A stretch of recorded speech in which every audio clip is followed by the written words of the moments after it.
Patrick Jagou, Sentier d'auteur, la Jagou d'émission littéraire produite en partenariat avec la Société des auteurs savoyards. Aujourd'hui, j'ai le plaisir d'accueillir Mathieu Tordeur. Mathieu Tordeur, où êtes-vous né? Êtes-vous savoyard? Alors non, je viens d'un autre pays, moi je suis de Normandie, et donc je suis né à Rouen, bien loin des montagnes. Mathieu Tordeur, vous écrivez, à part écrire, que faites-vous dans la vie? Alors moi je me définis un peu comme un aventurier. Aventurier, c'est le seul mot que j'ai trouvé pour définir ce que je faisais, parce que moi je fais des expéditions un petit peu aux quatre coins du monde que je valorise au travers de documentaires, d'écrits, de livres, mais aussi de conférences. Donc mon métier c'est de raconter des expéditions et des histoires que je vis, parfois seul, parfois en équipe, toujours avec cette dimension sportive, aventure et puis parfois solidaire. Mathieu Tordeur, est-ce que vous pourriez me parler, s'il vous plaît, en quelques mots, de votre ouvrage intitulé « Le continent blanc ».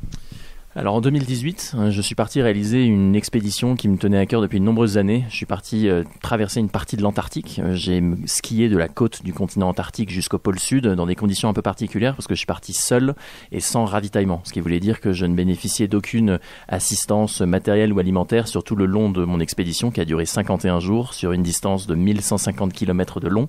Donc une aventure un petit peu de tous les superlatifs parce que c'était une aventure extrême par sa durée mais aussi par sa solitude, par le lieu que je traversais, parce que l'Antarctique c'est le continent le plus froid, le plus sec du monde.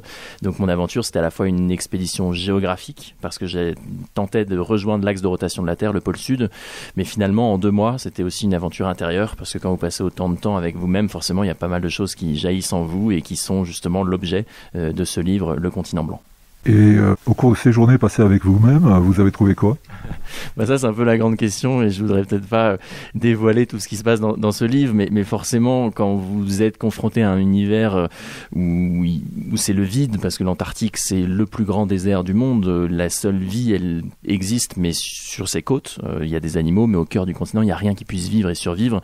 Donc quand on est dénué comme ça de tout le superflu, qu'on fait l'expérience d'une grande vacuité par l'endroit qu'on traverse, forcément on a une intériorité un peu décuplée parce qu'on se raccroche un petit peu à sa vie intérieure et là moi je me suis raccroché aux choses qui étaient vraiment importantes pour moi et c'est justement ma famille, mes proches, ça a été vraiment des découvertes comme ça si vous voulez que m'ont amené l'Antarctique et qui ont été une source de grande richesse. Chers auditeurs, nous parlions aujourd'hui de l'ouvrage de Mathieu Tordeur intitulé « Le continent blanc, 51 jours seul en Antarctique », publié aux éditions Robert Laffont.